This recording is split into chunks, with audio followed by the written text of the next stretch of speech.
Welcome to Podnutz, a computer repair podcast, episode number 182. I am your host, Jeff Halash. It's our live call-in show for computer repair techs. We answer your questions on running and operating your computer repair business. The call-in number is 1-888-697-0162. Let me introduce the co-host. We have Chris Carruthers from the Remote Support Tech team. How you doing, Chris? I am warm for once. Jeff, how are you? I'm the same. I think we're a degree off, so it's like 65 here, 64 where you're at. It's beautiful weather. Yeah. Nice breeze coming in. Sun's out. The weeds are growing. It's great. That's awesome. Yeah. All right, and with that, we also have Marvin Bee from MB Systems in the great state of Florida. How you doing, Marvin? I am doing fantastic. 88 and sunny here. Oh. Question: do you have the air conditioning on? Yes, and I have my Dyson fan on to keep this room a little extra cool. Oh, you're cool enough as it is. All right. I said the room, not me. Okay. You're just cool all the time anyways, right?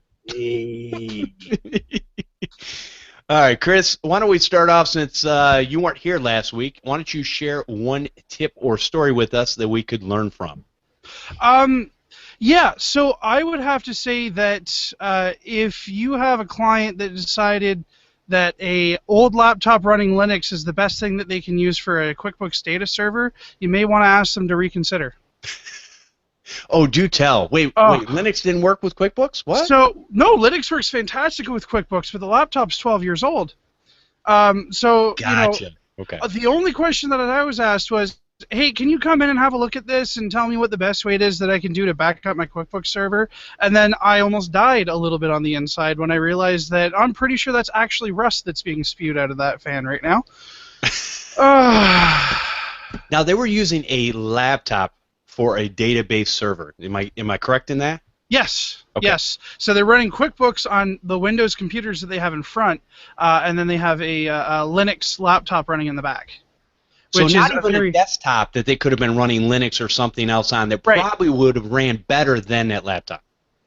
Absolutely, and the problem that you wind up running into is that maybe they don't want to keep their workstations on all the time. Whatever, they wanted a dedicated machine for it, and they wanted to use an older system for it. And I joke around about it. At the end of the day, it's not that bad of an idea if you have a proper backup in place from the start. What scares me is that I walk into a situation like that, and I'm thinking, man, if I don't back this up today, they might not have their stuff tomorrow. Right. So yeah, it's another one of those situations where we can look at it and say, well, this client really doesn't want to spend a lot of money on their infrastructure. Well, the funny thing to me, even though the laptop is 12 years old, you could still get a very inexpensive desktop computer. Yes. That you could just use for running your database. You could actually, if you wanted to, once it's set up, it could be headless. Yeah. I have a a desktop here that I could set up for him for that, like $200. No problem. In a desktop, in my opinion, is always going to run better than a laptop. I don't care what type of laptop it is. Yep. Yeah. I mean, the laptop parts are specifically set up to use less power, and you have less electricity running through a processor. It's not going to perform as well as a desktop processor that's equal rating. Right. Yep. Very cool. All right. So Marvin, what do you got for us this week?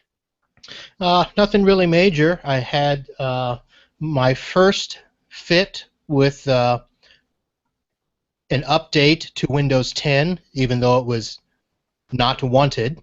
Uh-oh.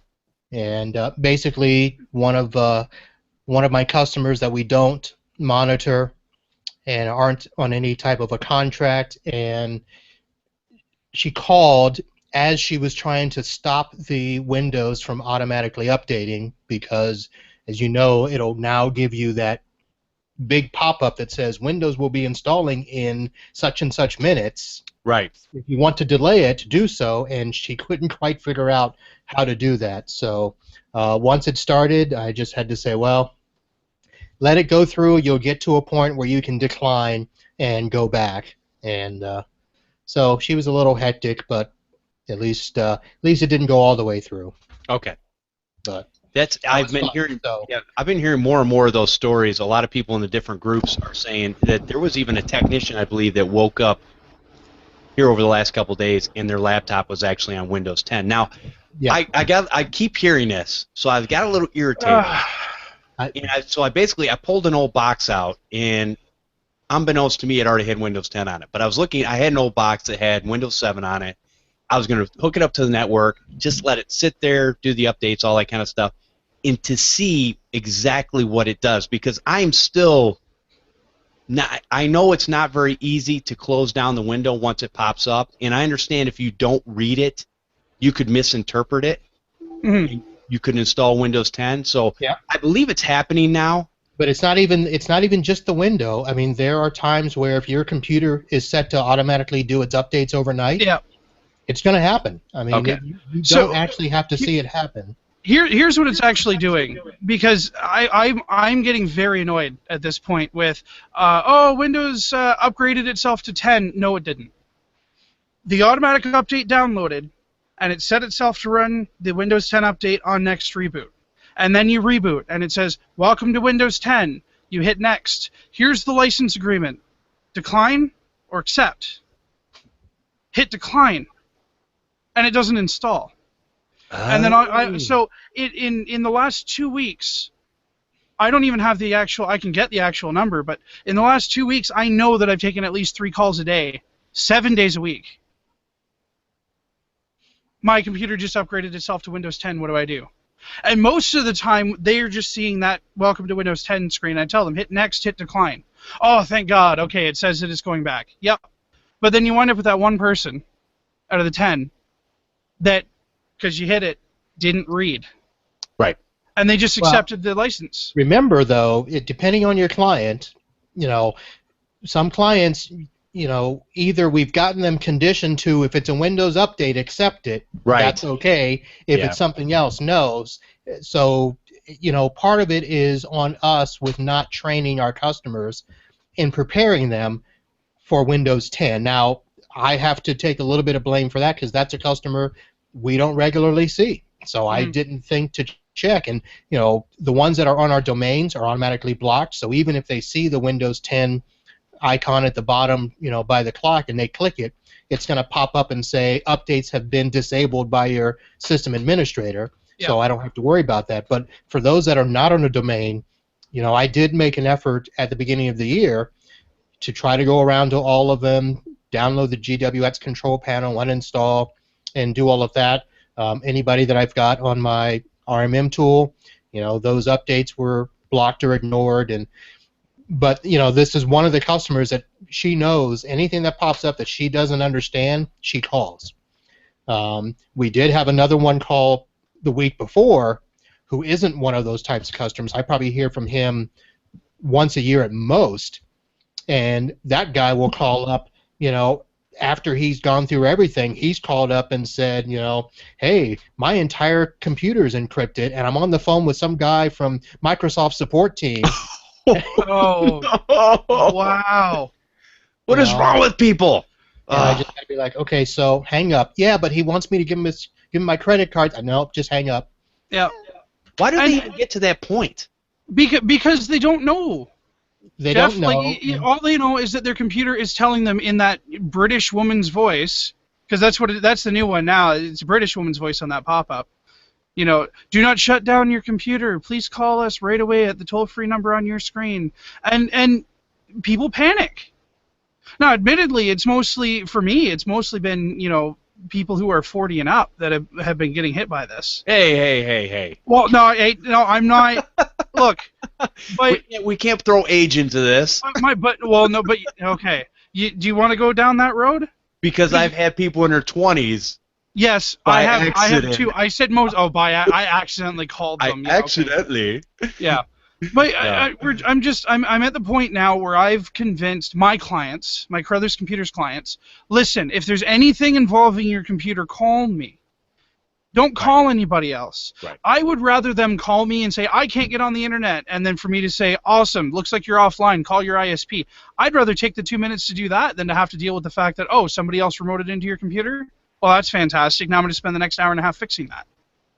Or they do get on their phone, tablet, or some other device and actually do a search for Comcast, whatever, Kaspersky, whatever the problem they're dealing with, and they come up with an ad or maybe something that's in the top 10 where they click on it and it looks like it's a legit site and it's actually a third-party company that's going to come in, and most of the time they're not all illegitimate.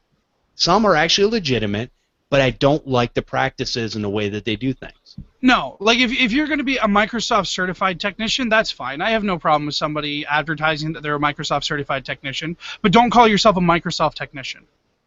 Right. Yeah, exactly. Well, and don't say you work for Microsoft. Yeah. As some of them try to say, or whomever. They don't say Microsoft. They say the Windows Support Department. That's a good one. All right. Well, those are great stories, and hopefully you guys can learn, from the things that we're going through. I've had a couple different issues this week. One was a Windows 8.1.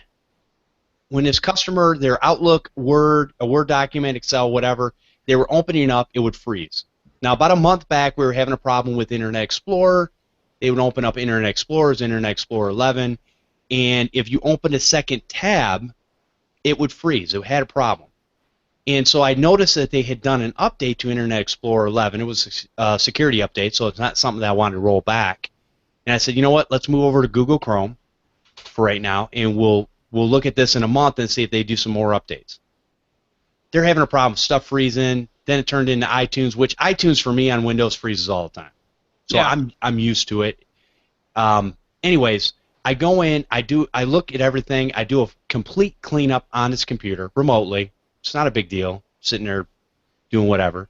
And I get done, I can't find anything. I've checked the memory, I've checked the hard drive, I find nothing wrong. So I'm like, okay, Hail Mary, because my next response is I'm going to have to pick the computer up and actually do a real diagnostic test on it, on all the hardware, to see that everything's running correctly. So I pull out my trusty Windows all-in-one repair tool, which I paid for a license, and basically I take it over, put it on their computer remotely, run it, and it runs.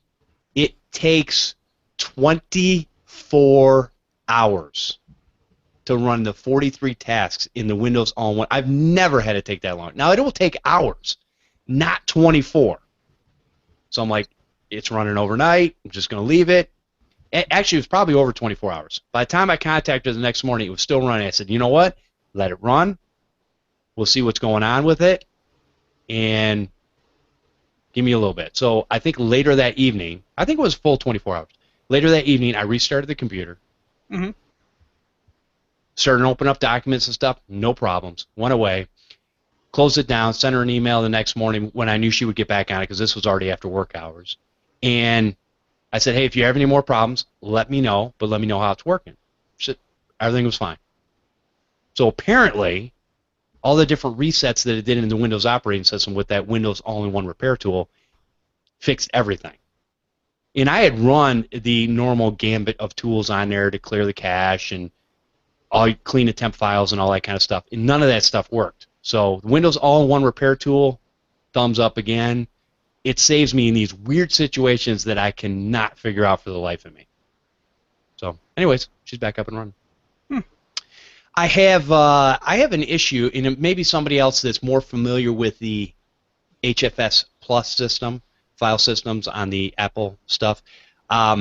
Basically, I was taking a computer for a customer and moving all the stuff from their MacBook Pro over to a Windows machine because they were having issues with the computer and they were tired of, it looked like they were losing pictures somehow, like weeks of pictures.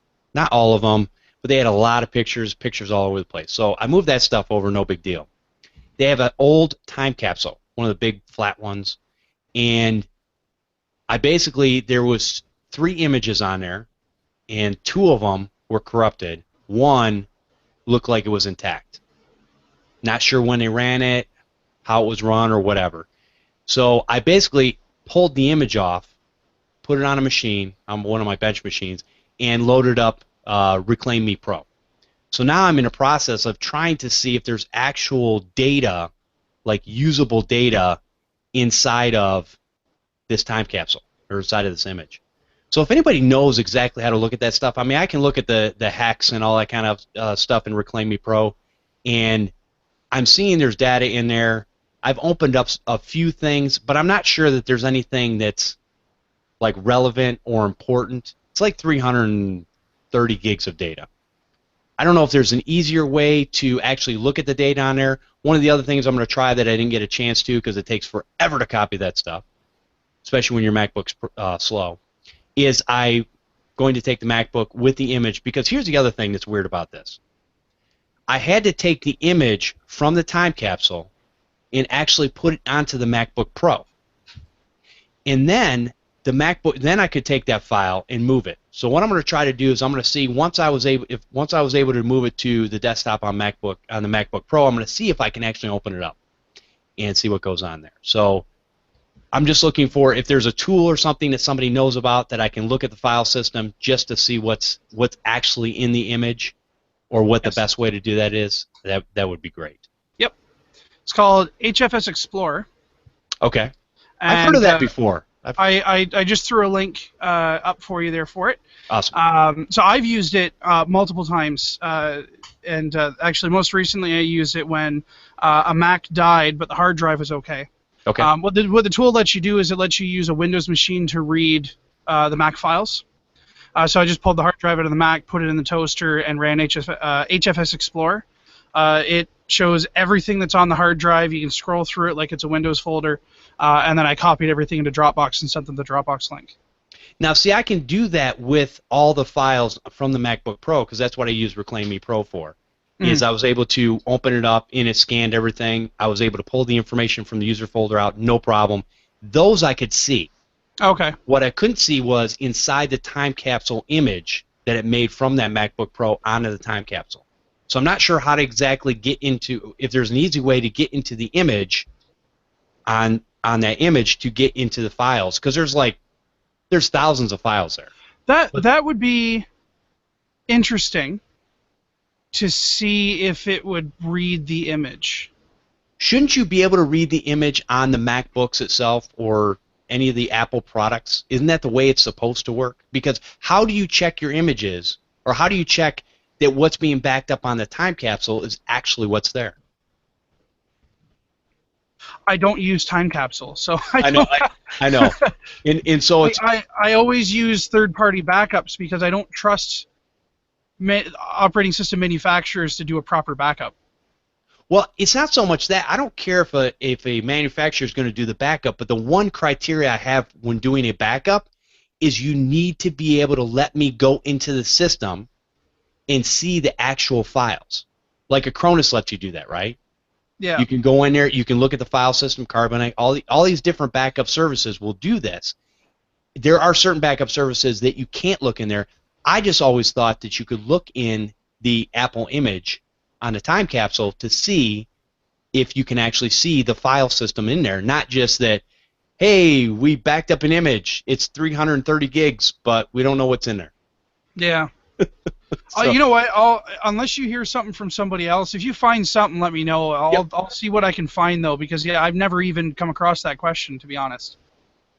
it's one of those things I've just been working on. It's kind of a side project. I'm doing it for a customer to see if I can get any data. I'm not sure there's actual good data like JPEGs and documents and stuff like that. Mostly JPEGs. Yeah. Is what she's concerned about. So I'm going to look into that this week, and we'll see what goes on from there.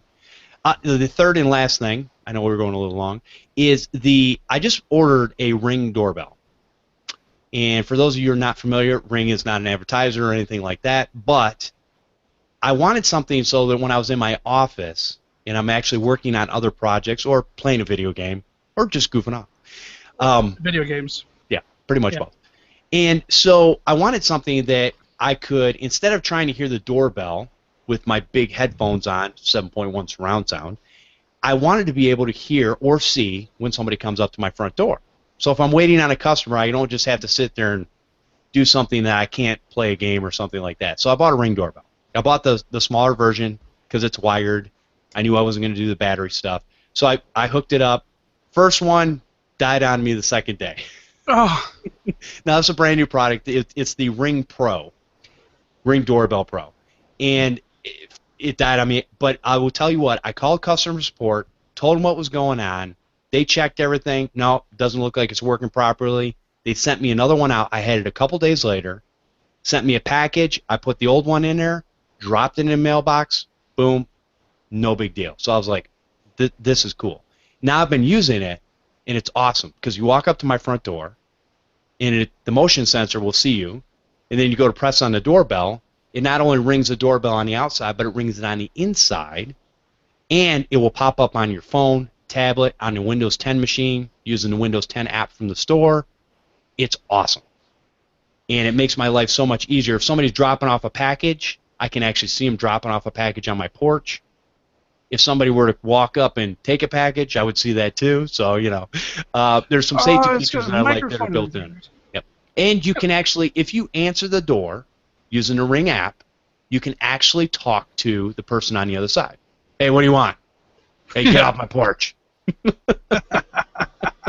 You got Jeff sitting up in his evil lair. Now, if my kid says, so Dad, are you gonna make a shotgun racking sound that you play when they ring the doorbell?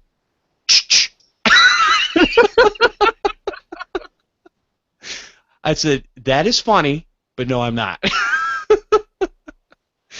Anyways, so those are the three things that I've been kind of messing around with this week, and yeah, I love the Ring doorbell. It's great. Like I said, not an advertiser, but definitely a worthwhile product, especially if you are a single technician that has to answer the phone, work on stuff, and answer the door all at the same time. All right. Let's go ahead and talk real quick before we get into the emails. Let's talk about the Toronto Unconvention, July 22nd through the 24th. Now, Marvin, how important do you think this session is going to be? If I knew then, lessons learned from your experienced colleagues. Would you do stuff differently today if you knew what you knew now? Would I? Absolutely. So I think that it is a subject that's beneficial to everyone. The other thing we're going to be doing is everything you need to know about selling your business services. Chris, can we actually be in business without selling something, whether it be ourselves or a product or service? No. So we have to know how to sell our stuff, right? Absolutely. Sales is very important, and it's one of the harder things for a technician to do because we're all antisocial. Well, it's not just some of us. We're good-hearted people, and That's true. We don't want to charge what we need to charge, and break out of that because you're smarter than the average bear, and you need to charge what you are worth. That's and a right. lot of us are worth a lot more than what we think. All right, some of the work groups we're going to have, and I'm excited about this because this is collaboration at its best. We're going to have work groups where we can come together, share ideas as a group, and then we're going to come back and bring it to the big group and everybody share their findings. So some of the things we have, mastering time management seems to be a big one on everybody's plate. How do I manage my time? Marketing that work.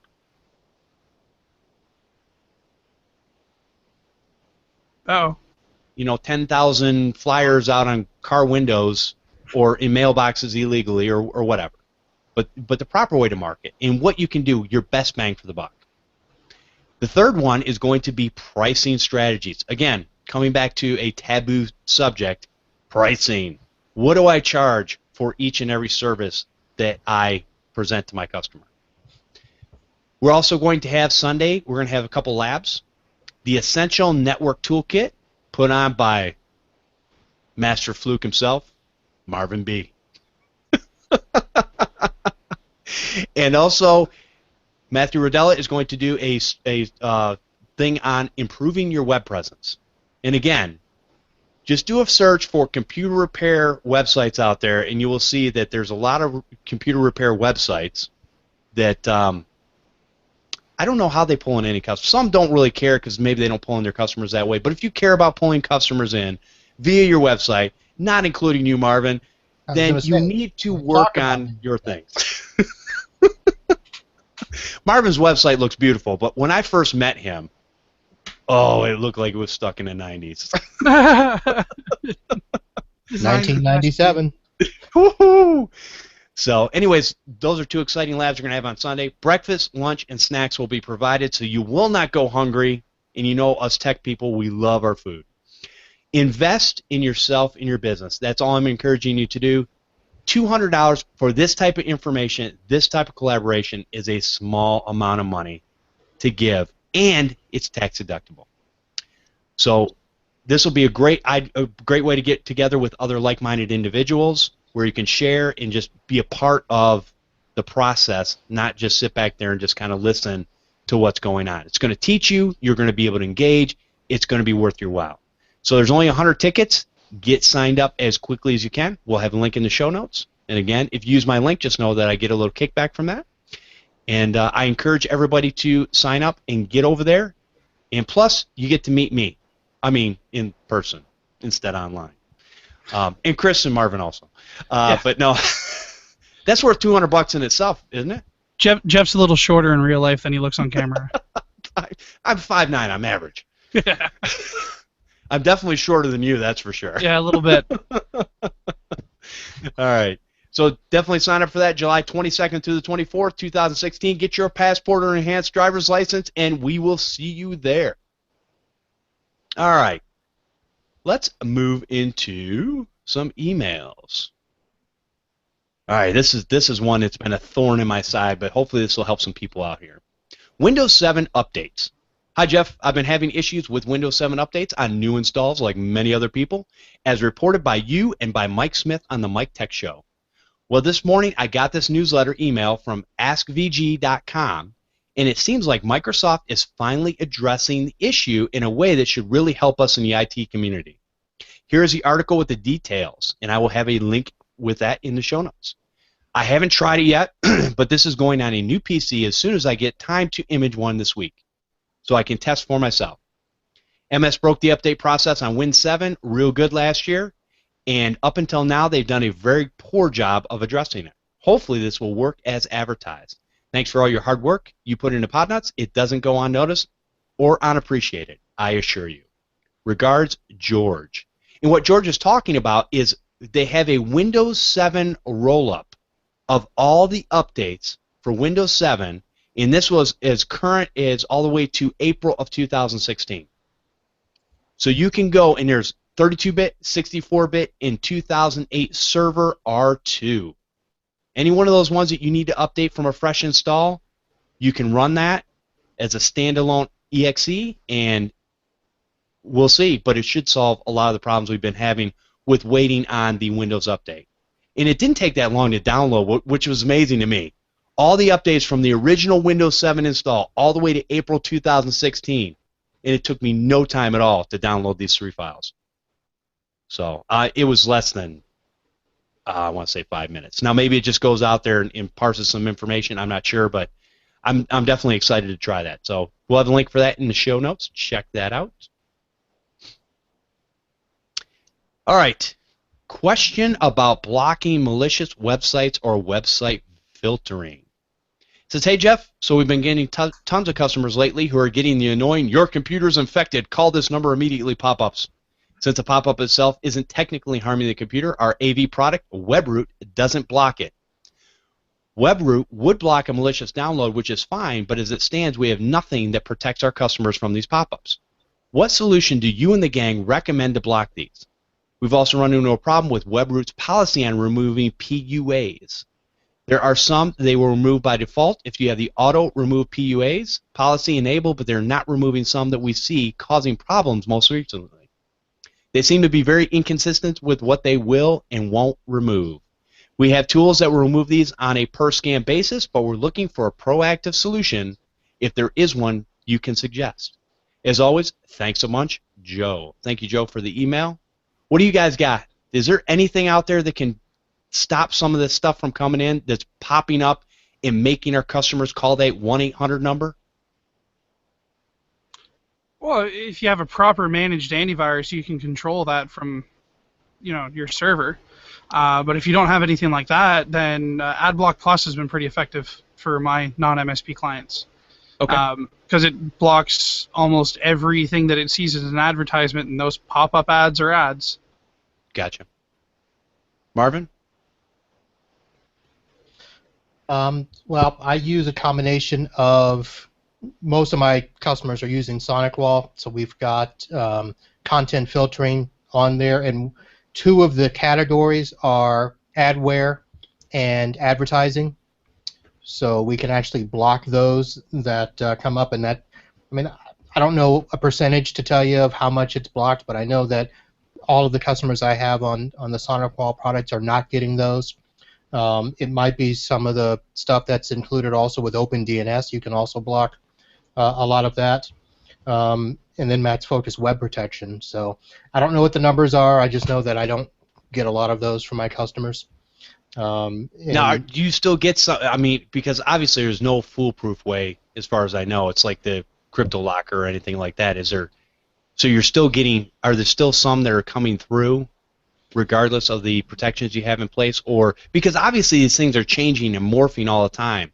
And I would imagine that some of these are not necessarily just from the internet, but I would also say maybe they might be from a link or a document coming through an email. Well, I know that the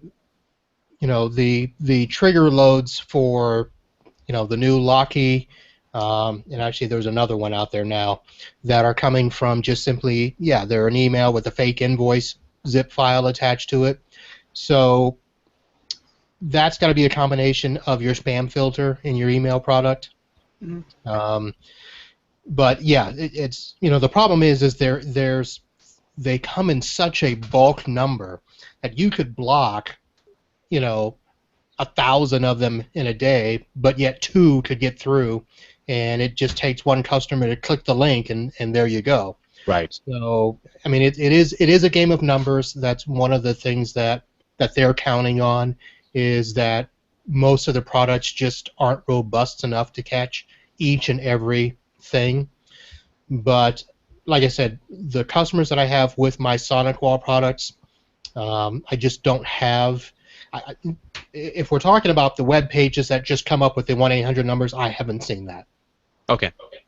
Now, what about the ones that down in the right-hand corner, it's a little pop-up, it's an actually running program that says, hey, you've got some trouble, give us a call? Again, I have seen that, but not on customers with my SonicWall. So okay. I Awesome. just don't know. I'll be honest. I don't know. So what we're going to say is treat it like an onion. Layers, people, layers. A lot of it comes down to user training, right? Like, oh Lord, here we go again. No, I'm sorry, but it does. Training? Come on now. But it does. What user is actually listening to you? Most of them, actually. It's the reason why the 80-20 rule works for me. Because they only screw up once, and then I'm like, well, I told you not to click on those things, and then it doesn't happen again.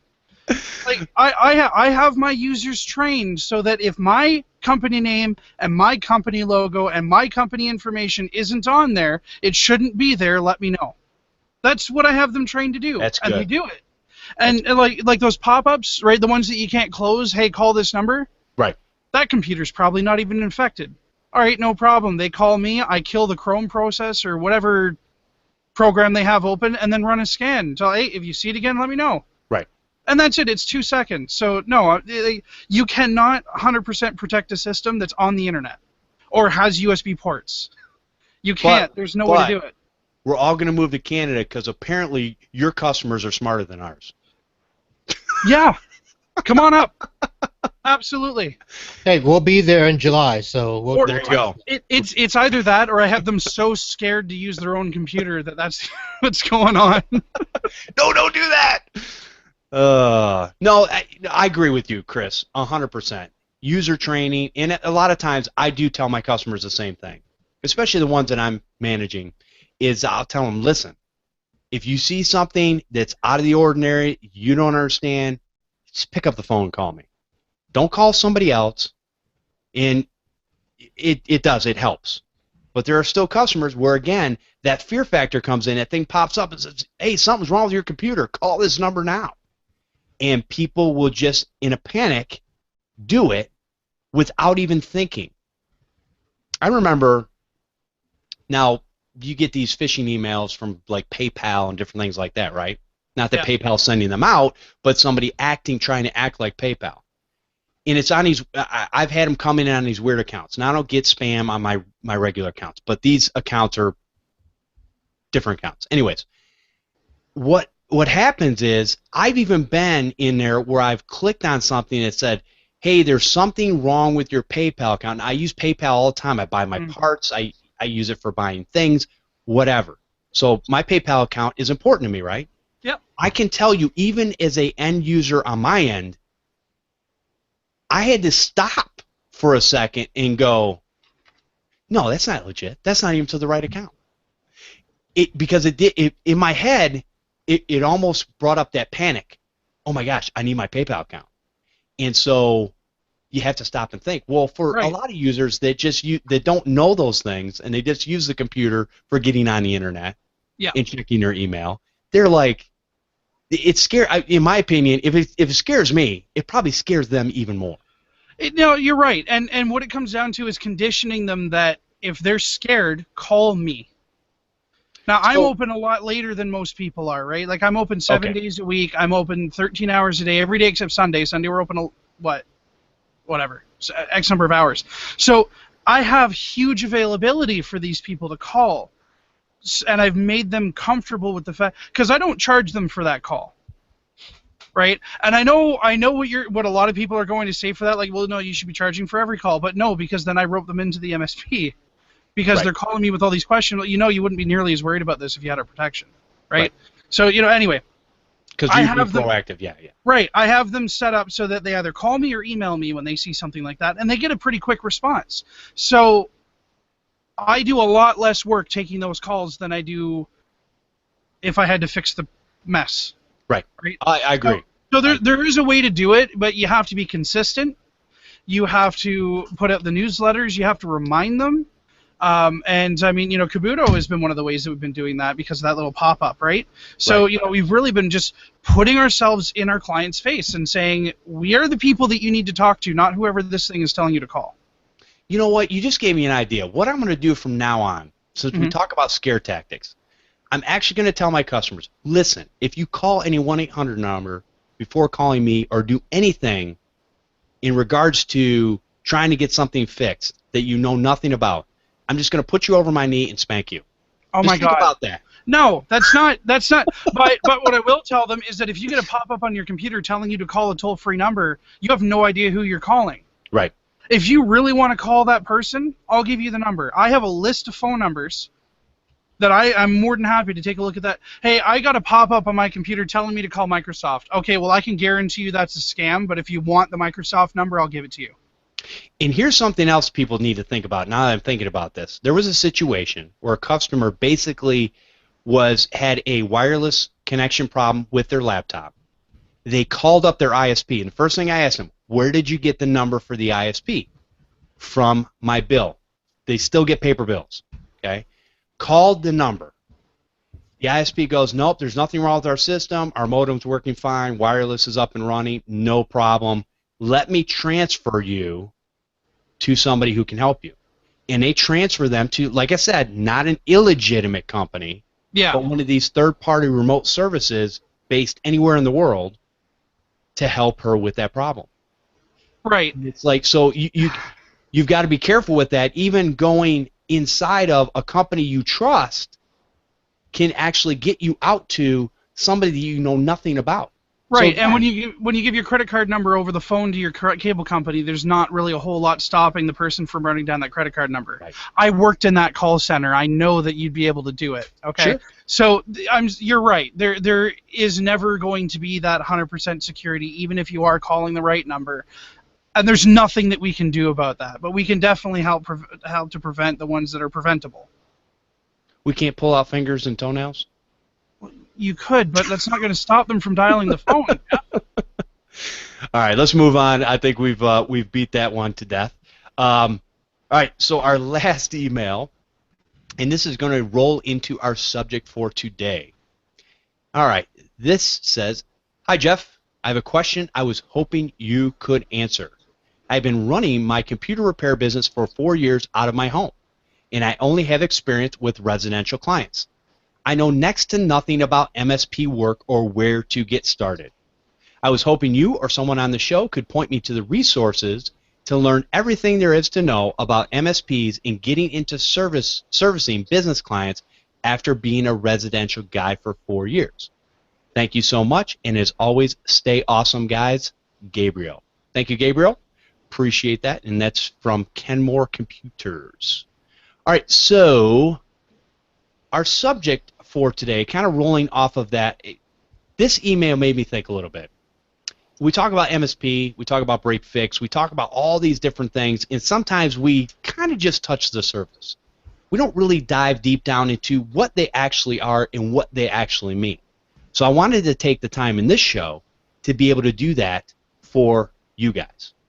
And so that you could maybe get some ideas or get a better understanding of some of the what I call misnomers in the industry that a lot of people, especially bigger, larger software companies and different things, will say this is the way we need to do it. But you know what? Let's start off with Chris. And Chris, explain in your definition what is an MSP and what is it for? Short version? Well, yeah, short with a little detail. Short with a little detail. All right. Absolute short version in one sentence. If I'm managing your computer for you, I'm an MSP. Okay. So what is so expand? Sorry, go ahead. Yeah, I was going to say. So what does that entail, though? What is that? You say you're managing a computer. So what is it you're doing? What are some of the things that are you entail in that? Sure. So I mean, I'm providing managed antivirus, right? Okay. So I'm managing and maintaining that antivirus. I'm making sure that it's active. I'm making sure that it's updating, and I'm making sure that it's scanning. Okay. I'm taking care of the security updates, Windows updates. I'm making sure that they install. I'm making sure that the ones that shouldn't install are either not going on or coming off. I'm making sure that that process is working properly with a monthly, semi-annual, quarterly, or annual retainer, depending on the client and how they're paying. What does retainer mean? Meaning that they're paying a set fee for this service. Okay. Right. Thank so dumb it down. I'm a simple guy, Chris. Okay, fine. So here, okay. So if a client pays me $250, then for an entire year I will provide them with that antivirus. I'll do unlimited virus removals because I'm going to tell them, hey, I'm the one who let it go through, even though really we know that you can't be 100% on it, but sure. Whatever.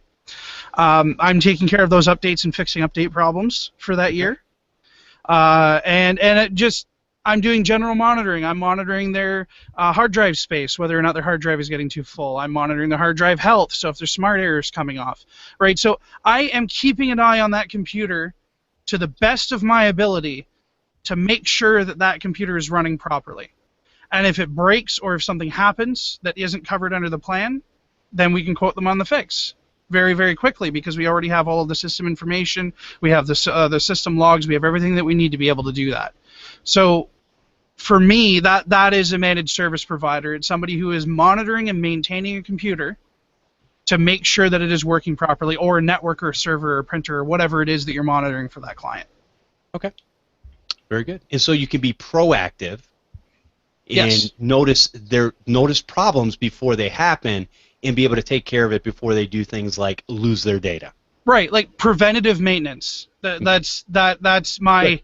Hot word whenever I'm doing this with a client. I mean, down to the point where, perfect example, yesterday I got an alert that somebody, filled their 200 gig C drive because they just kept throwing a bunch of crap on there, and they installed Dropbox and did all of this stuff. And then I got an alert saying, hey, there's like 10% hard drive left, and by the time I remoted in, it was at 0%.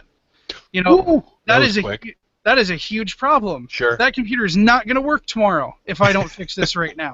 Right? So a business client, it doesn't have to be a business client, but in this case it was a business client, is now going to be able to go into work tomorrow and use their computer, which if I didn't have the service on there, if they weren't an MSP client, they would have found out after the fact, and they would be calling me in a panic because they can't use their computer because it has 0% hard drive space. Very good. All right. Mr. Marvin Bee, what is an MSP to you, and what does it entail for what you do? I think pretty much Chris hit it on the head. For the most part, what most of us are going to consider, it's going to be basically monitoring and maintenance. And there's going to be, differing levels of that, but that's where it starts. And, I mean, we can get into all the nuances of, does that really make us a managed service provider? because as you know, and we've talked about many times in the show, the true definition of an MSP is probably not us. Right. Because, we're not providing, most of us, I should say, I'm sure there's some of us that are, but, we're not providing, a network operations center with 24/7 help desk and, somebody just simply standing by waiting to, proactively fix every single issue on your computer. But we're going to make a best effort to do what we can, and that's pretty much it. I mean, if you want to go into details, we can, but Yeah, no, I think we will. So, like you said, a network operations center, basically somebody that can answer the phone, remote into a computer, fix a problem on the fly, or send somebody out. So you're talking about, when we talk about traditional MSP or managed service provider, where basically it sounds like, from the standpoint of what I hear, is that that's usually entails something larger than doing it by ourselves. Now, not to say that it can't be done as an individual, because there are a lot of people out there that are doing it as an individual, but there's a lot of people that will say, well, in order to become a managed service provider, because we hear this thing all the time where people say, I'm going to move from break fix to MSP, and to that I say, no, you're not. You're going to move to a monitoring system where you monitor a workstation or a server. And so I'm going to come up with this new term. MSP from here on out is going to be looked at as a monitoring service provider, because in the sense of what most of us will do, we'll actually monitor service, or like Chris said, be proactive, preventative maintenance. Yeah. And have that stuff to where we know when a hard drive is getting too full, or we know when there's an imminent failure on a hard drive, and we can go to the customer and ask them, hey, or let them know, hey, we see a problem, we need to take care of this, we need to back up your data. And what you're trying to do is protect the customer. Now, a lot of times that will cost more money, which, whether you're residential or business, a lot of people don't want to pay for. It doesn't matter. They just don't want to pay for it because they don't see the benefit until things blow up. Yeah. So basically, a lot of people say, I want to move from break fix to MSP. Well, the reality is, here's what you're doing. Okay? If you look at MSPs as a way to get a recurring revenue, and what I mean by that is, like Chris said, you're going to charge yearly, quarterly, monthly, whatever, to a customer so that they're taken care of with whatever you've set up for that year. Whatever your contract says you're going to do for them for X amount of dollars, that's what you agree to do. Whether it's remove viruses, set up their workstation, set up their printer, take care of printer problems, any of that stuff that you might do for a customer as a break fix, okay? It's kind of like taking, and here's kind of why I'm a little irritated at the whole MSP, because managed service provider sounds cool, doesn't it? Sounds real cool. I'm a managed service provider. Yeah. The reality is, it's really, what we've taken is an old system of prepaid tickets, and we've turned it into something a little cooler than prepaid tickets. And you're basically, so in a prepaid ticket day and age, you would be, and a lot of people still do this, what you would do is you would charge for a block of hours that you were supporting that customer. Let's say a business needed 7 hours a month. That's what they were using for the last 4 or 5 months, consistently 7 hours. So you go, listen, here's what we're going to do. I'm going to charge you in blocks of 7, 10 hours, whatever it might be, whatever fits that customer, so you have a fixed cost in your business. So 1 month I'm not coming to you and going, hey, listen, we've got to replace this, this, this, and this, and we got to do this and this, and it's going to be $5,000. And then for the rest of the year, we do little things here and there, but it's no big deal. So what you're trying to do is, if you're trying to take that cost on a monthly basis, you're trying to make it easier for the business owner or even a residential person to be able to swallow that. Now, from the residential side, a lot of us charge so cheap that you do it in 6 months or year increments. It just makes it easier. I do no less than a year. Here's what you're going to sign up for. You're going to sign up for a year. I don't do 6 months. So from that standpoint, there's a lot that goes into that. But anyways, basically what you're doing is you're protecting that customer. It also has to do with exactly what you're going to do for them. And again, that comes back to the contract. So managed services has really been around a lot longer. People were doing managed services before it was called something cool like managed service provider. They were doing this eons ago. And so I look at some of this stuff and I go, that's why I kind of want to break it down and talk about some of the things, maybe some of the ways that we will do things either from a residential standpoint or from a business standpoint. You know, things like, Marvin, you talked about sonic walls, okay? And now, could you, in these businesses, if you wanted to, as a managed service provider for what you're doing, or you're providing managed services, could you put in a $50 Linksys router and just be hunky-dory with that? Me? No. Why? Let's qualify. For a lot of people, a $50 Linksys router is probably going to do what they need. If all they need to do is get on the internet, and in some cases they may want to do a VPN to another office, yeah, the Linksys routers will work.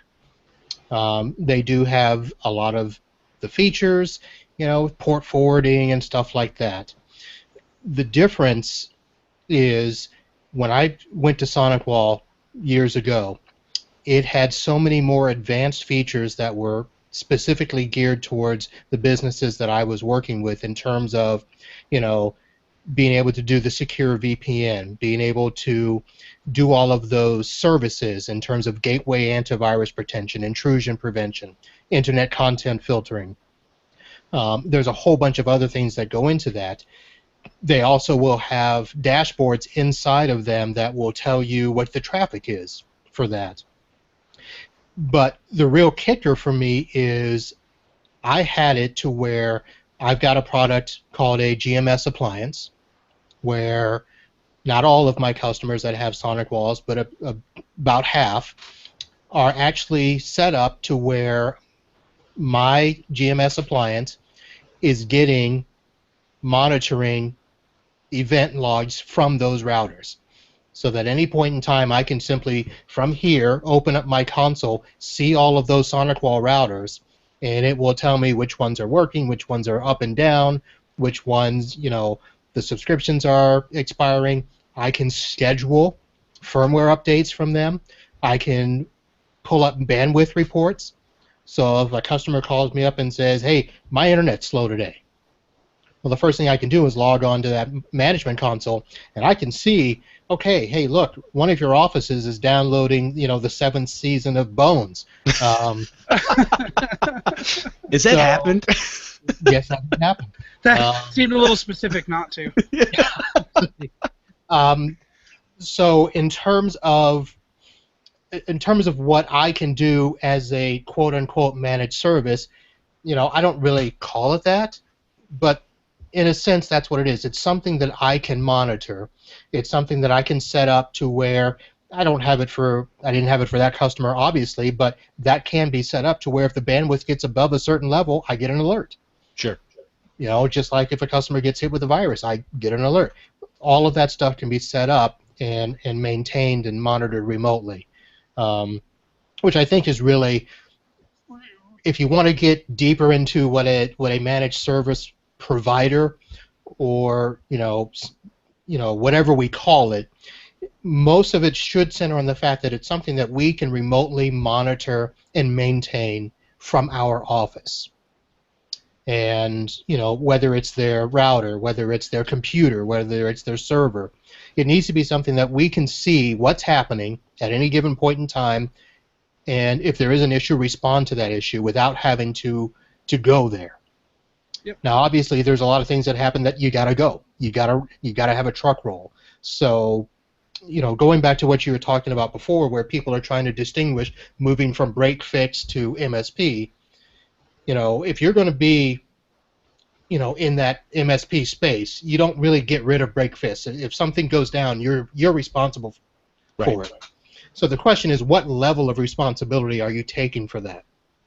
And so, you know, a lot of times it can be just simply you've got the very basic plan where it's just an alerting plan.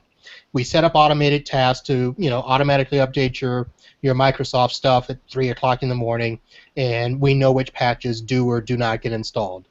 We set up your managed antivirus, and we'll know whether or not you get a virus.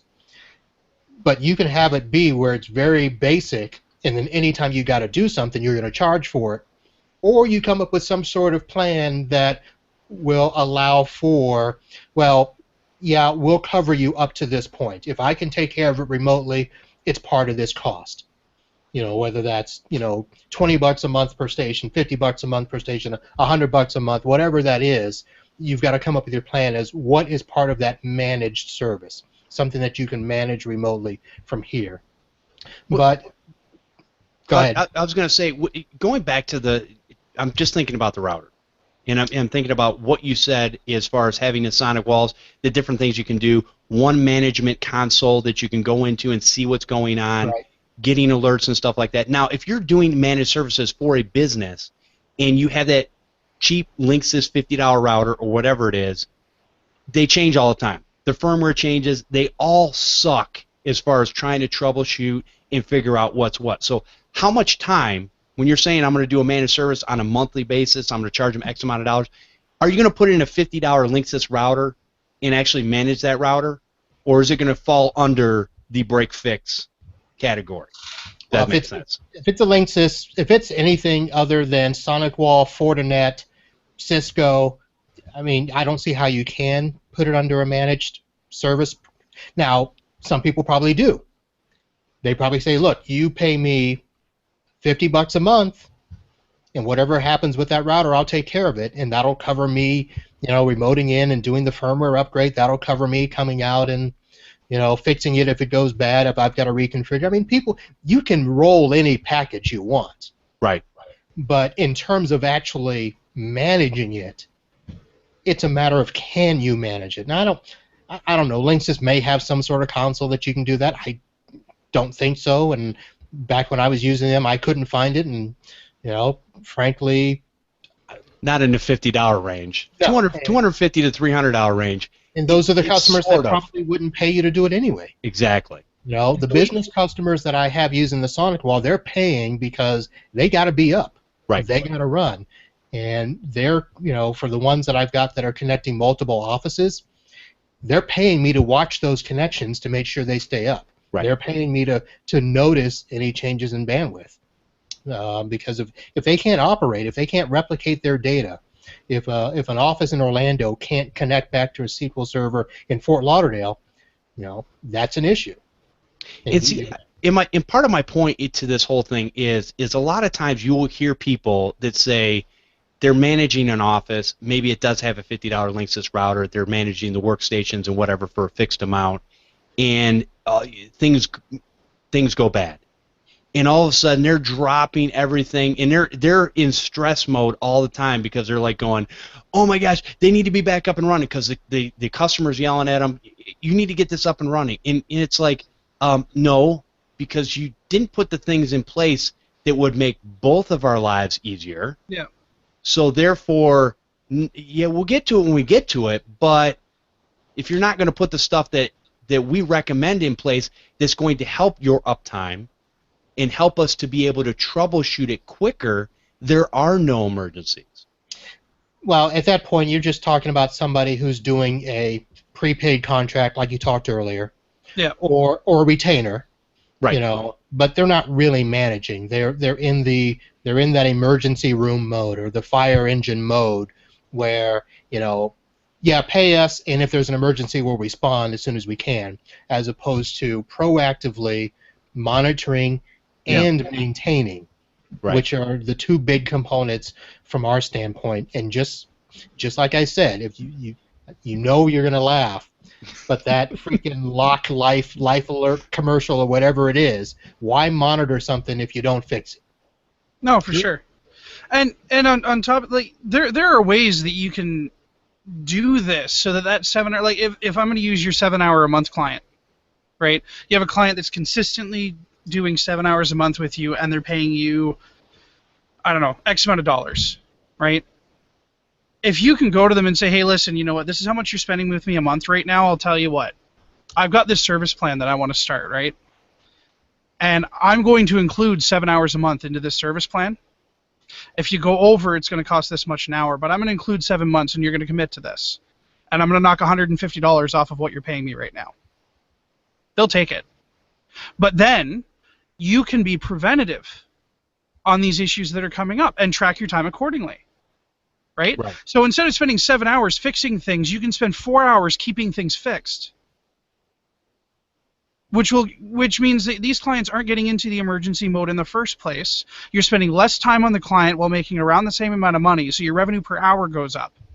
And you can pick up more clients. Right. I mean, that's not the only way to do it. I have an unlimited remote support package for like $60 a month. And people buy that up, but I don't spend a lot of time on it because I can fix things from the dashboard. Sure. My printer doesn't work. No problem. Reset the print spool or try it now. 45 seconds on that call. Right? So I think where people really need to stop trying to think of the difference between break fix and MSP, and where some of the bigger MSPs need to take a step back and stop telling us that we're not MSPs just because we don't have 50 people in a 24-hour room watching a billion monitors making sure nothing turns red. Well, here's the thing. Those people that are saying that, though, they don't have that either. Look, why don't we pretend for a second that people aren't lying to us, okay? Because I like to live in this world where people. Anyway, it's that's because you're Canadian. That's because I'm Canadian. I'm sorry. Yeah, exactly. But anyway, there you go. but I mean, these people, these huge MSPs, they're turning around and saying, we're not an like they're telling me that I'm not an MSP because I don't have a knock room. You know what? If I can tell a client, hey, listen, this is a potential failure point. We need to deal with this right now so that it doesn't become an emergency in a few days. That's an MSP. You're never going to get rid of the break fix. You're never going to get rid of those things, but you can put a lot less time into preventative maintenance than you do into the emergency and still make the same amount of money. Keep your client making more money because they're not going down in the first place. I mean, large companies have their IT departments do preventative maintenance as a regularly scheduled thing for that reason, because it costs less money to keep things maintained than it does to fix it after it breaks. And that's all we need to convince our clients of, is that, look, it's going to cost you less money in the long run, and it's going to spread your cost over the year instead of paying everything all at once if we just set you up with a monthly or a quarterly or whatever. Right? I have plenty of people who are on just our regular bare bones service plan for $25 a month. And that's all we're doing is the antivirus, the unlimited virus removals, and the Windows patch management. And you know what? It goes on their credit card. They don't even think about it. Their computer runs great. They're super happy with it, and they're happy to pay the extra $80 every once in a while if they need to have something else done. And because it's spreading the cost out. Right. They can use their computer on and this is what I explain to customers. So on a residential side, if you're doing managed services or monitoring services, if you go to that on the customer side, and you're saying, hey, we're gonna do this, you can actually do this to where it makes sense. It makes the customer so that their computer, every time that they go on that computer, it works like they got it almost like day one. Instead of, if you go in and you do a virus remove on a computer, 6 months later, that computer's probably just as slow as the last time that you got it. Now, they'll deal with that for another 6 to 12 months before they actually bring it to you when Internet Explorer stops working. Or actually, Internet Explorer already stopped working, but when Google Chrome stops working, then they bring it to you. Right, and that's what you tell them, is that you don't need to suffer. We want you to be able to use your computer when you want to use it, not when you can afford to. Right. And there, you know what? A lot of people are happy with it. Some people aren't. There's going to be plenty of people who don't want to spend the money on something like that because they don't see the value in it. And if you are presenting yourself and you're presenting your service in a lot of the same ways what we're talking about, and this is residential, because in business there's a whole lot of other things that you're going to get into, like how much money downtime costs, and there are things that you can show as hard numbers. But for a residential client, those are not hard numbers most of the time. Just so you know, I'm just throwing that out there. You know what? In their mind, it's hard numbers. On paper, it looks like a hard number. It's not a hard number. Okay, hang on. Let me jump in and give you something. Go ahead, Marvin. Thank you. Because we're this is going to be a debate that obviously hasn't been resolved in the last 10 years, and it probably won't be resolved in the next 10 years. Oh, come on. But, I think we just have to step back and realize, and to some degree, both sides are going to be right, that, the bigger companies have to realize that smaller techs, single techs, are going to be able to provide some sort of managed service. Right. However, I think that the smaller techs need to realize that the larger shops are dealing with a portion of computer repair that the single tech is not dealing with. So, in the perfect example of, you just talked about hard costs, whatever, I don't care if it's hard or soft, but a month ago when I was doing a cutover for internet service and voice over IP, and the customer was down, 30 minutes into the process, the managing partner is texting me saying, why am I losing 20 grand because of something we're doing in the middle of the day? So regardless of whether it's a hard cost, soft cost, it's a perception from the customer.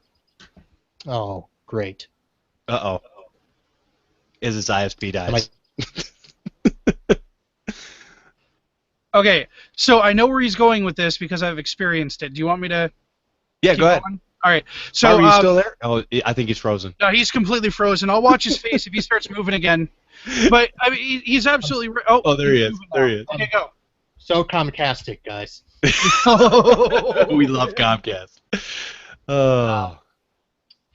So 20 grand. Yeah, so basically it doesn't matter whether it's a hard or soft, it's a perceived cost by that customer that, why the hell am I down when I'm paying X amount of dollars for this not to be an issue? Problem was, he didn't know that the process was, it was just a miscommunication. They were going to go down regardless. Somebody didn't talk to him and let him know that. Okay. But in his mind, why the hell am I down? But what I was going to get to is the fact that from a business standpoint, and now remember, I walk a fine line between being the man in the van and being somebody that supports businesses on a regular basis. And I do approach things a little bit differently where, I do want to speak up. For all practical purposes, I am a single tech, even though I do have an office person. I did have techs at one time. But I never crossed the line of saying that I'm an MSP, because I was never going to tell a business customer that, hey, anytime you need me, I'm available. Anytime you have an issue, I've got a tech available.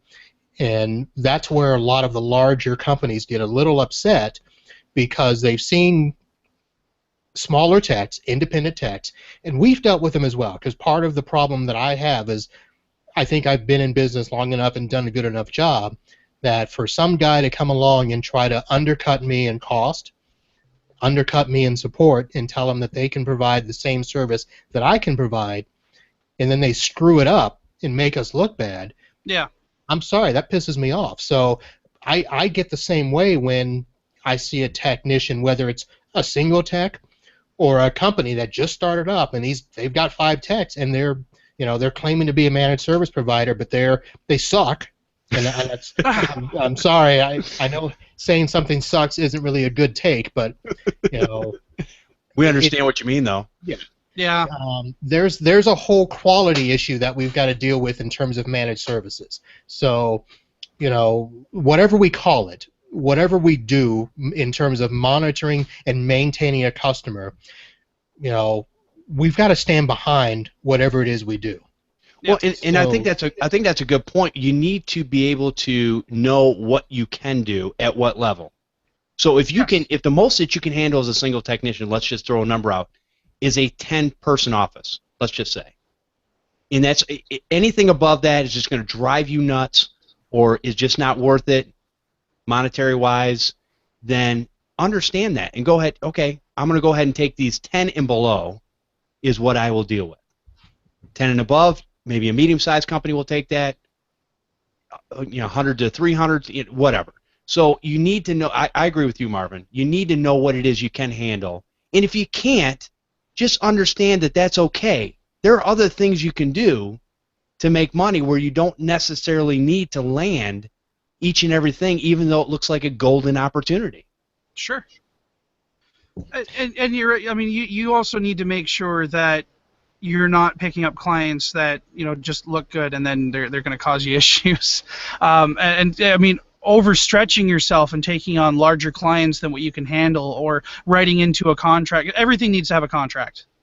I mean, if you're going to be providing any kind of a retainer type service or a monthly plan type service, you need to have a contract on what you're going to handle and what you're not going to handle, so that it's not a question.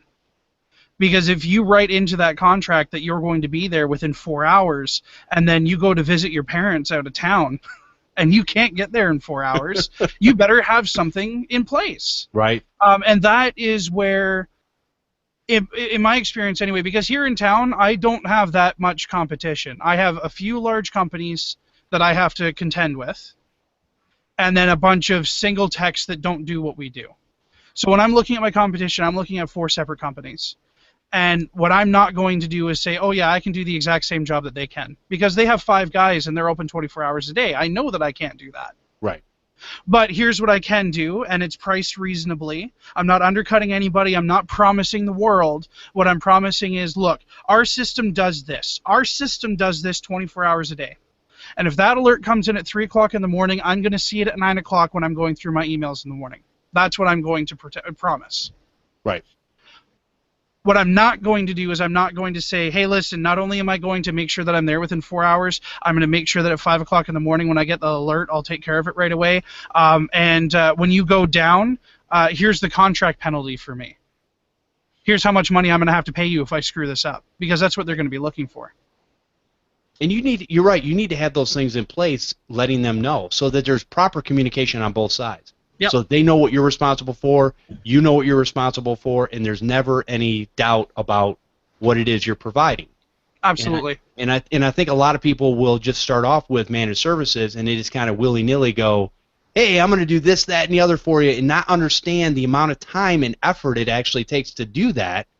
So they end up pigeonholing themselves where they cannot actually, like Marvin said, provide the service. Yep. At a level that, Marvin, you've been doing this for a long time, that you can, because you also, even though you are a man in the van, you use subcontractors. So you can get a subcontractor to take care of the little things that need to be taken care of quickly and done, and then you go through and meter out the rest. And that's why Marvin's one of the busiest guys I know. This guy, you want to talk about, when people talk about somebody successful, that's where I throw Marvin's name in there. Because Marvin can't be on Facebook, he can't be on Google Plus, he's not on all this other stuff. The dude is busy. Now all these other people, I know you spend time on Facebook and this, that, and the other. That's fine if you've got the time to do that. But Marvin is constantly going. The only way I can well, I can't tell you how I can get a hold of him. It's a bat signal, but it's for Marvin. Right, Marvin? Yeah, well. Got a little spotlight with a van that you shot up into the Right, a man in the van signal that goes up in the sky. Here's the other thing is you started to allude to it earlier in terms of what products and services are you giving the customers that, you know, will qualify as a, you know, product or service that you can actually maintain on a regular basis. And, you know, standardizing your services and products is a big key to that. You know, I don't sell, you know, 5 different types of desktops. I don't sell, you know, every router out there. I don't sell every backup solution out there. You've basically got, and that's, you know, that's part of the reason I'm busy. It's because I spend time learning my products inside and out that I'm going to support. Right. So that, you know, if there is an issue, you know, I'm not running over to the box store, standing in an aisle going, hey, that one looks pretty good. What does that one do? I don't have time for that. You know, I got to keep my customers up. So, you know, standardizing, you know, and Chris does this with our RMM tools. You know, Yep.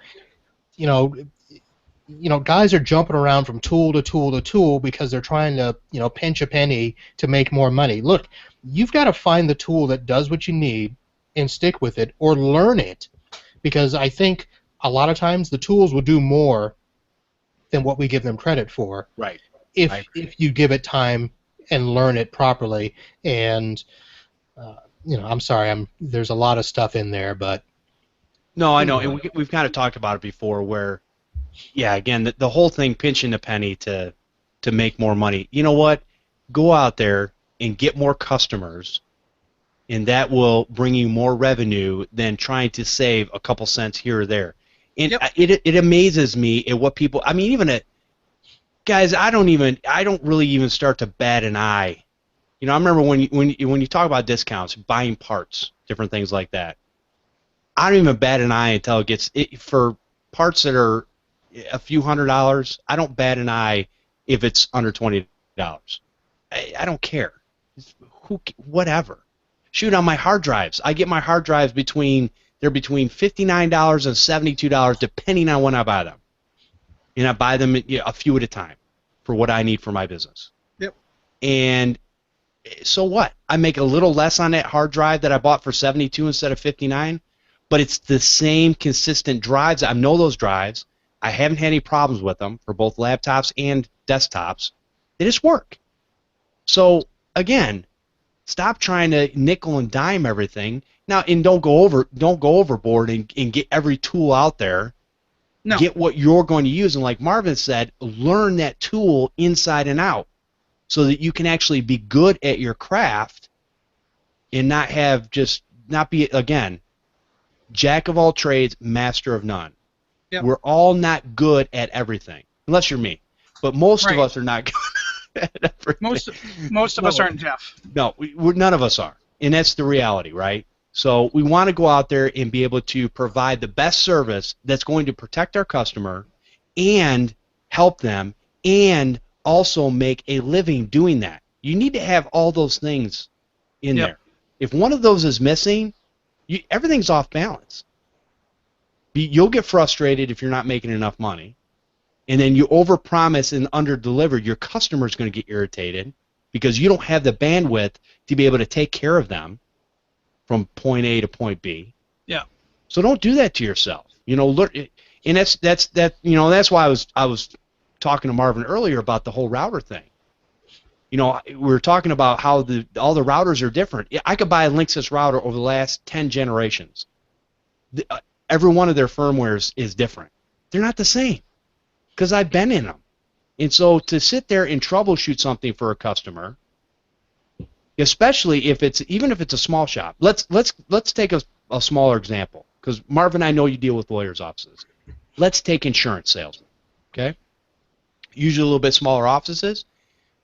If their software is down and they cannot quote a customer when a customer calls in, they literally are losing money at that point. Yep. Because what are you going to say? Most people are not figuring this stuff out on paper anymore. So you have to have that system in place. So if I go in, and I guarantee you in a lot of these small shops that are independently owned or whatever, you're going to see a lot of the small Linksys routers in there. Well, how important is it for you to be up and running on a consistent basis?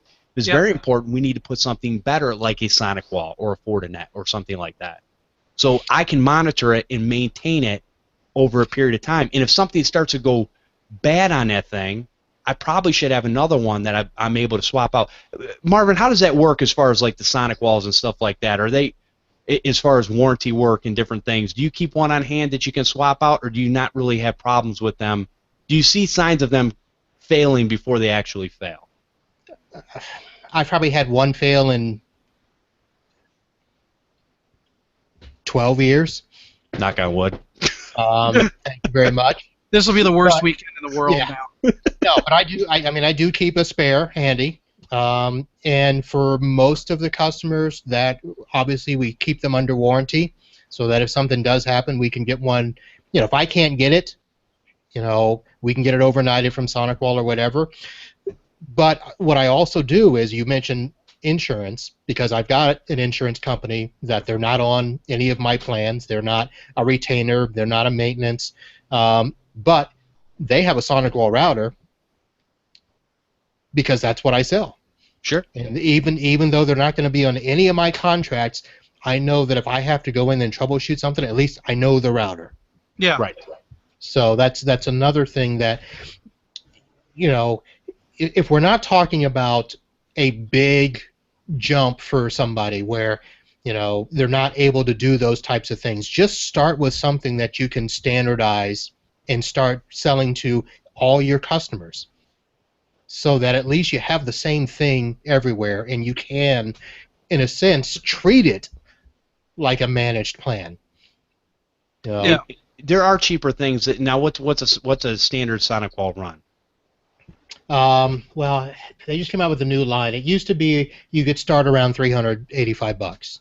See, $385, in my opinion, for a business that's running, that's not that expensive. Unless you add the Canadian tax to that. Well, and then it's $5,850. That's right, for the same one.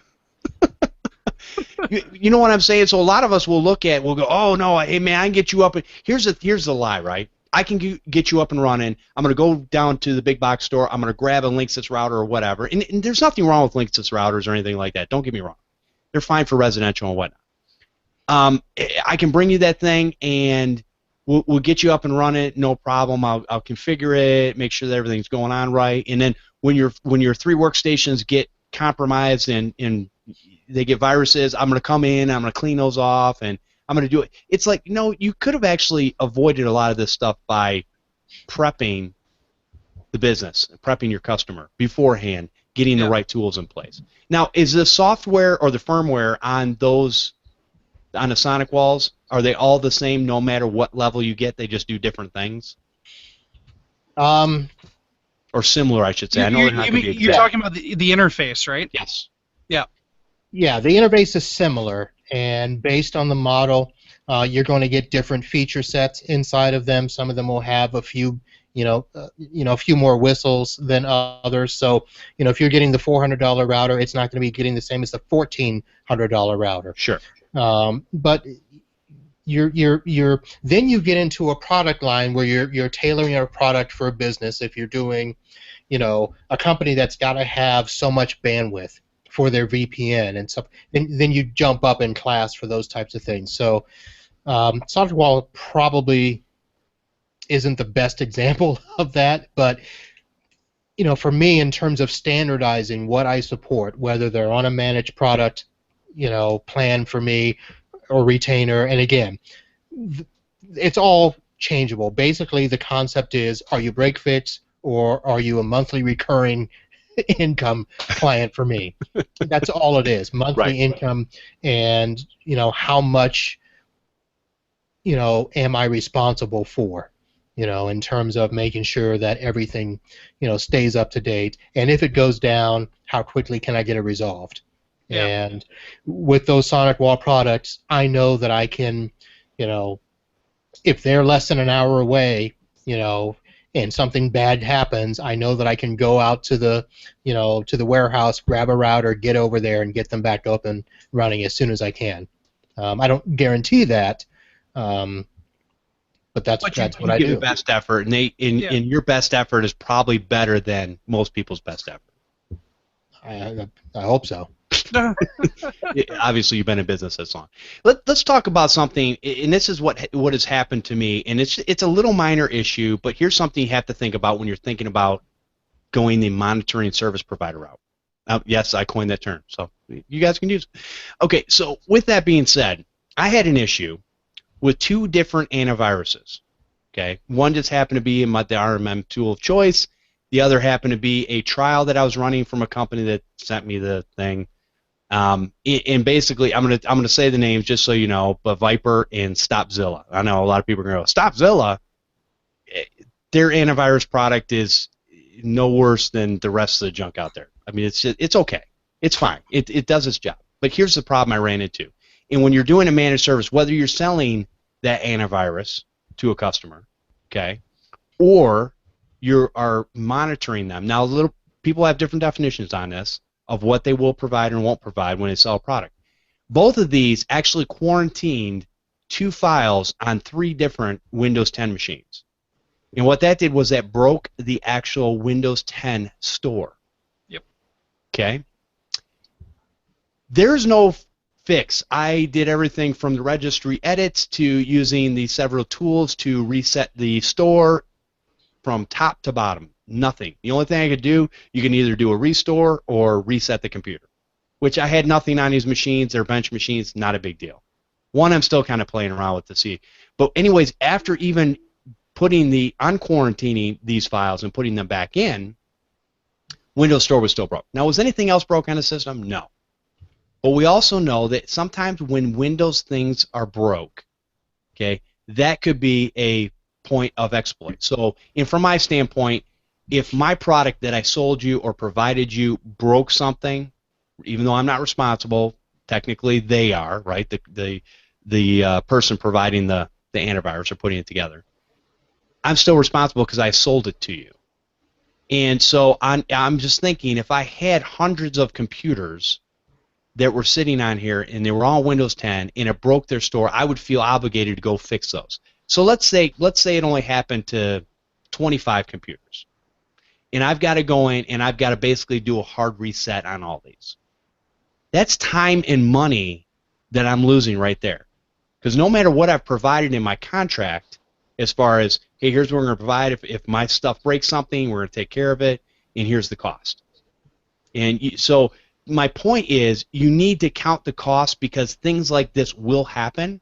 Mm-hmm.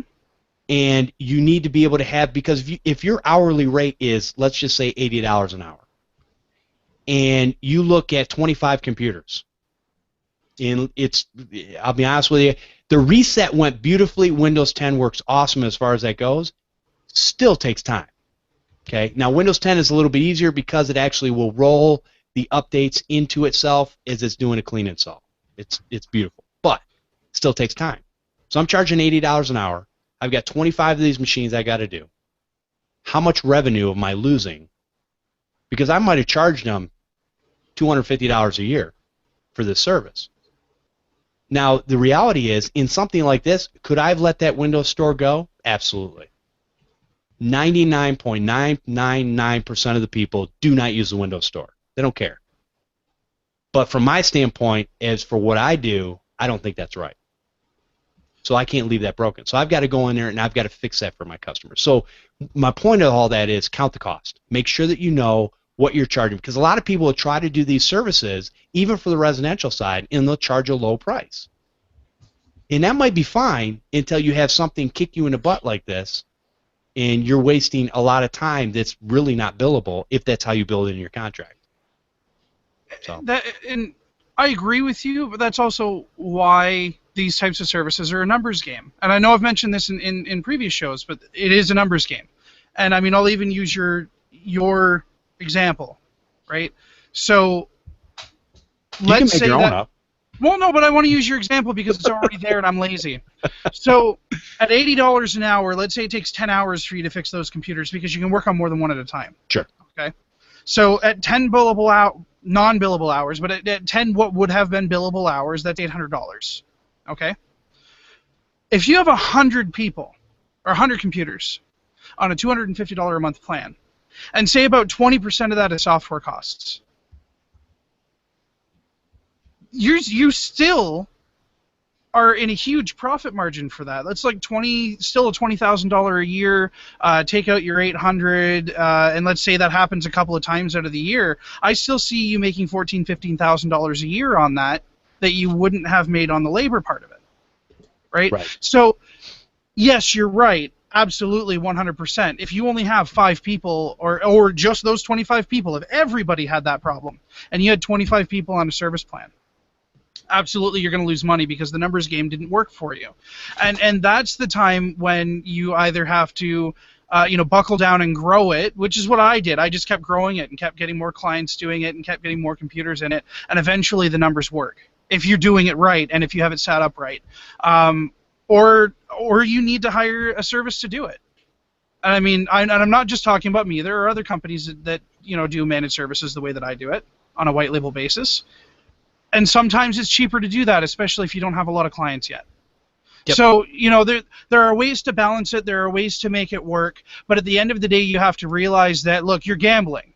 And yes, you are the house. And yes, there is, you do have that advantage, and you can grow your advantage by setting it up right and keeping up with the preventative maintenance and making sure that you're checking those systems and checking that dashboard, like a few times a day to make sure that everything's running smoothly.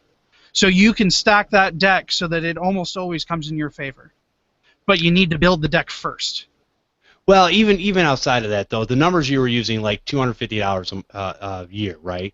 That's a low number. It's a low number, but you got to understand, some people are charging a quarter of that. Okay, so now whether it doesn't matter what level you're at, whether it's 25 to 250 customers, that doesn't matter. The point is, my point to that whole thing was, you need to be able to cover your costs. So when you say I'm going to go into managing services or monitoring services, you need to be able to make sure that you build enough in there so that you're not actually, because in a lot of these cases, people will actually lose money. Because here's the thing, even on a Windows 10 reset, even if you can do it remotely, you still got to get your remote support software back on there.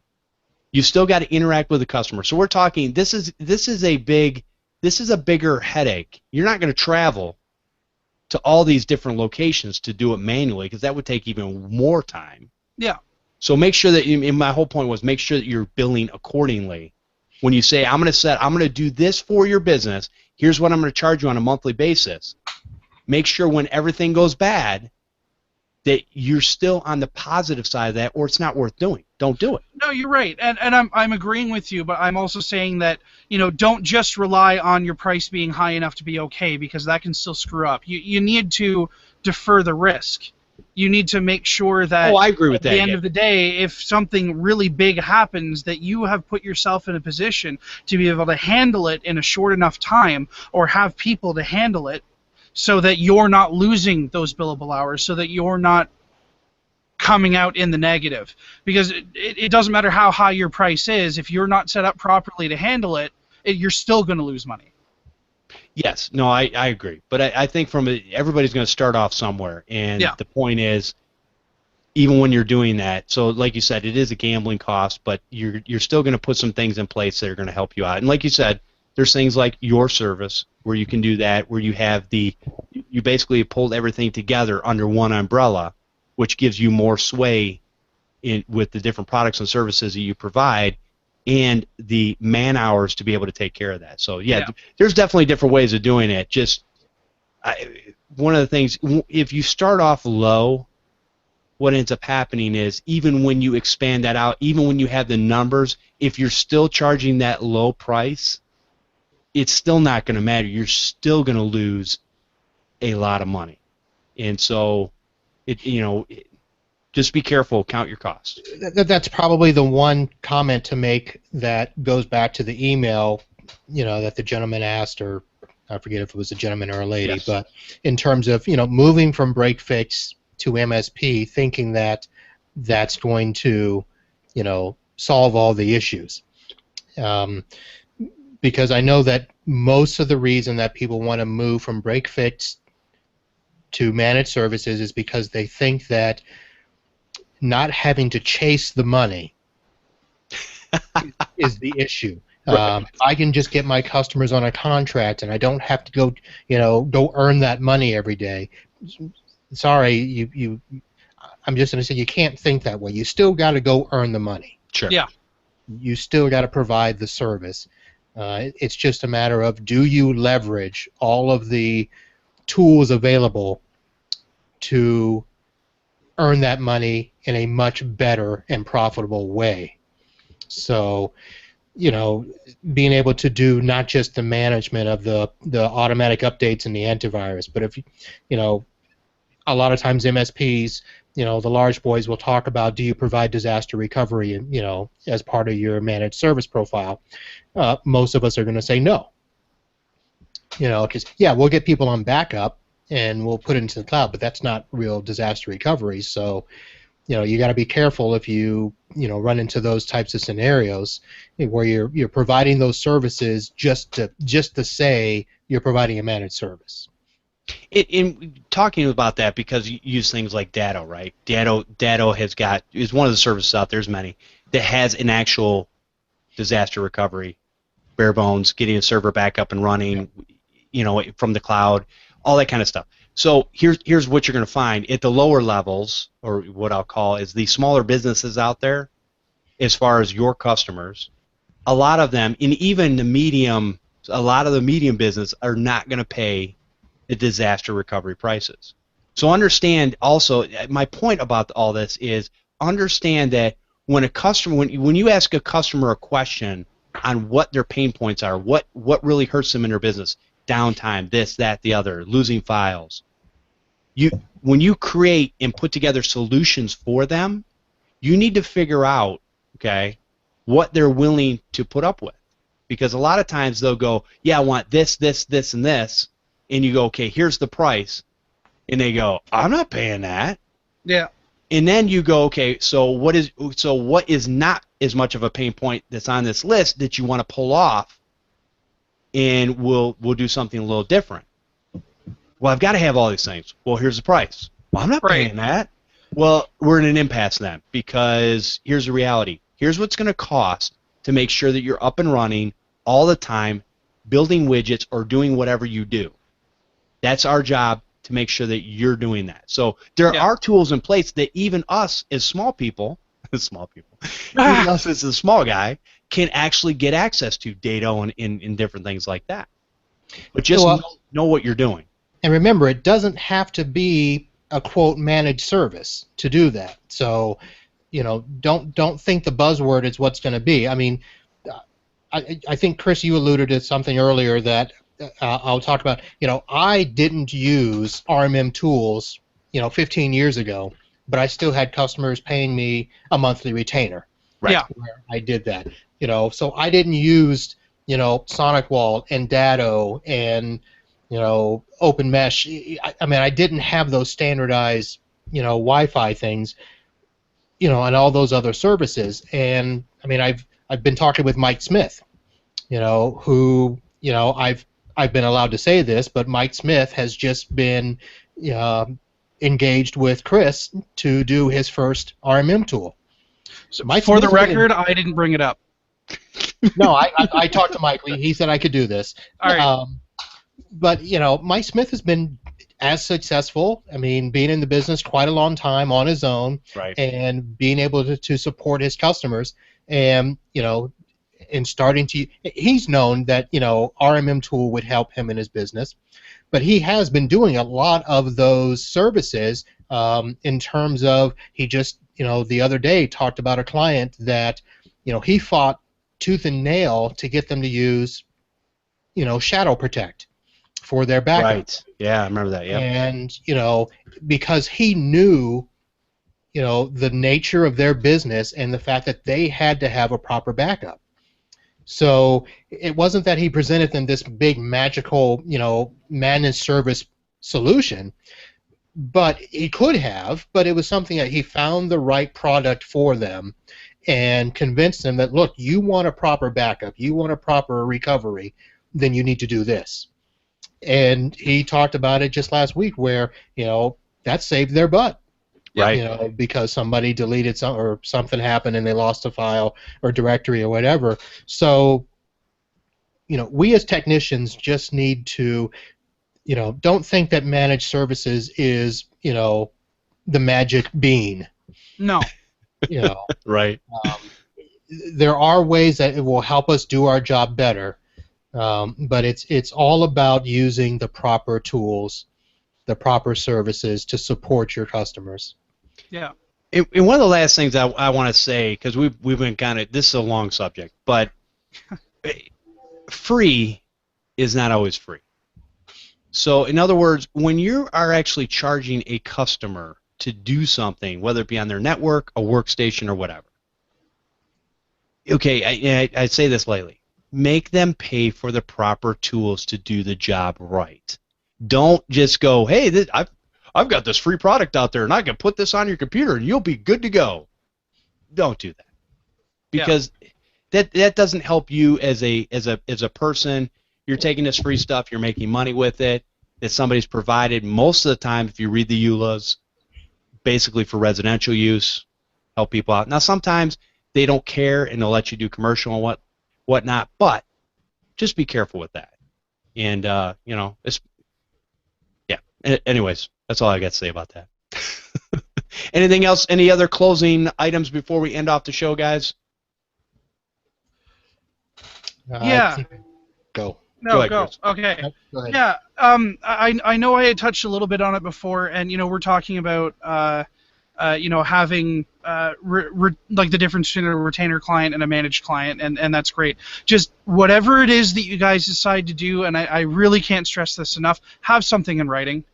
I know that it's not 100% of a protection thing, but a lot of people are not going to sue you if you can point to the paper that they signed and say, no, look, this is what we did, right? So if you don't have anything like that and you don't have a lawyer handy to be able to write that for you, pick up something.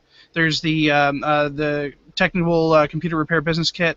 There's a couple of other ones out there. Jeff, you probably know more about the other ones than I do. Just make sure. Yeah, TechNibble covers so much stuff that it has more documentation than you will ever need in your whole career, and you can adjust it and grow with it as you need it, but it's all there. And the tablet versions are nice, actually. Yes. To be able to, yeah. Tablet Anyway, PDF, okay, so yes. I'm not here to pad them. I'm here to tell you guys, like, make sure you have something in writing, because that is the only protection that you're going to have if they call up and say, you were supposed to take care of this. Well, no, I wasn't, and here's the paper. So get it in writing. And the other thing, too, and I know there's a lot of people out there, not a lot, there's some people out there that don't do contracts, and just so you guys know, when you are engaging a customer and you've sat down and you said, listen, here's what I'm going to do for your business, here's the things, where are your pain points, all this, you gather all that information. Then what you're going to do is, regardless of what you use, you're going to come back to your office, you're going to send them an email and say, here's what we talked about, here's what you're going with, and you're going to lay all that stuff out. Yeah. And emails are a good source of information as far as it's almost not as good as a contract, but almost as good as a contract. And most of the time, it's just it avoids the he said, she said. Okay. Right. And it'll give you that piece of paper that's on both sides. You've got a copy. They've got a copy. And anything that when they send a response back, you've got that copy that said, yes, that's fine. Let's go with it.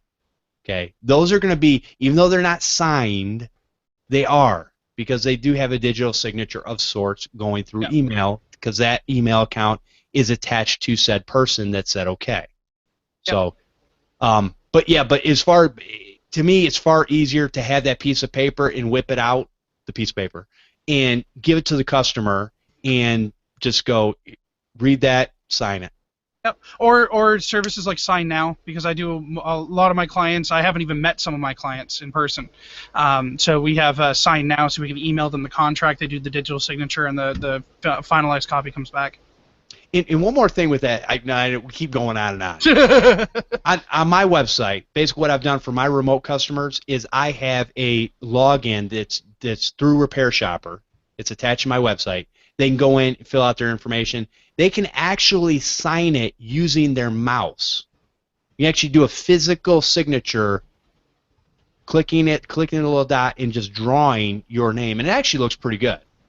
And then you hit submit. And so I get that digital signature in Repair Shopper. Everything's signed. They've signed my terms and agreements, and boom, we go to town. So, I mean, there are very, very easy ways to do it. Repair Shopper is great for that type of stuff. Oh, yeah, for sure. Marvin, go ahead with your last words, and we'll get off here. Repair Shopper's great. Awesome, man. All right, well, I appreciate all the input that you guys had, and I know Marvin kind of beat up on me a little bit when he said, "Really, we're going to talk about MSP?" But I thought it was good to go into a deep dive and kind of talk about the pros and the cons, talk about what it is, what it isn't, talk about some of the fallacies in the marketplace, and just to let people know it's really not that much more difficult than what you're already doing, but you need to have a plan in place, and make sure you do that. All right, Marvin, if people want to find out more about your man in the van antics, where could they do that? Not on Facebook. Basically, just go to maninthevan.net. You can email me, call me, and if you're a customer, I'll take care of you. There you go. Awesome. Appreciate it, man. And Chris, if you wanted to let people know what you're up to, even though you've pimped your service several times in the show, no, feel free to let people know what you do and what you have available for them. Oh, well, nothing now. Thanks, Jeff. No, so if you want to know more about us, you can email Remote Support Tech Team at info@rstechteam.com. You can go to our website, www.rstechteam.com, or you can call us at 866-568-2813. And since you're so pointed on the pimping, I am going to pimp one thing, actually, now that you're mentioning it. We are in the process of renegotiating our pricing contract with Infoscale for the managed online backup. And as authorized distributors, that means that we may be able to get some cool deals going for some of the new clients coming in. So if you're either an existing client with us and want to add space, or if you aren't currently using us for your online backup and you want to check it out, send me an email with how much space you think you might need, and I'll be able to send you a discounted quote. Nice. Awesome. Definitely check that out. And like Chris said earlier several times, is that if you need somebody, just like Marvin uses subcontractors for certain situations, Chris is basically a remote subcontractor of sorts that can help mitigate a lot of the problems on the fly while you're dealing with other things. So definitely check him out. All right, come join us live for the Computer Repair Podcast every Sunday at 4 p.m. Eastern over at podnutz.com/Computer Repair Podcast Live. You can join in on the conversation by calling in live or hanging out in the chat room, or do both. We have audio available over at podnutz.com, or subscribe using your favorite podcatcher. You can also subscribe to our YouTube channel, Computer Repair Podcast. Send your questions and feedback, yes, we live off of those, to podnutz@podnutz.com. Or you can leave a voicemail at 1-888-697-0162, and we will play that on the show. I want to thank all of our Patreon supporters. You guys can support the show by going to patreon.com/Computer Repair Podcast. And I want to thank everyone for listening and subscribing to the show. We'll see you next time on Podnutz, the Computer Repair Podcast.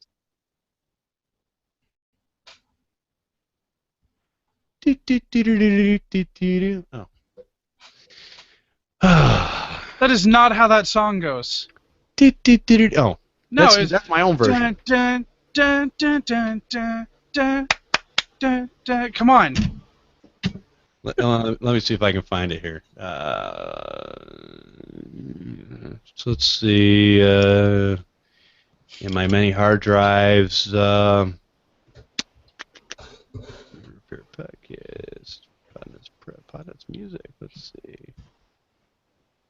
This doesn't play too loud. Oh, and it's not going to play through. Shucks.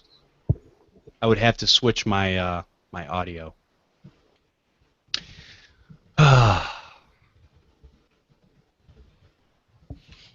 Excellent show, everyone. Well, we have went. Man, that was a long show. I'm sitting up here. I'm sweating. It's gotten hot in my office with all. I'm not sweating because I topics. have all this cross breeze going on there. I need to open up my door so I can get some cross breeze. Yeah.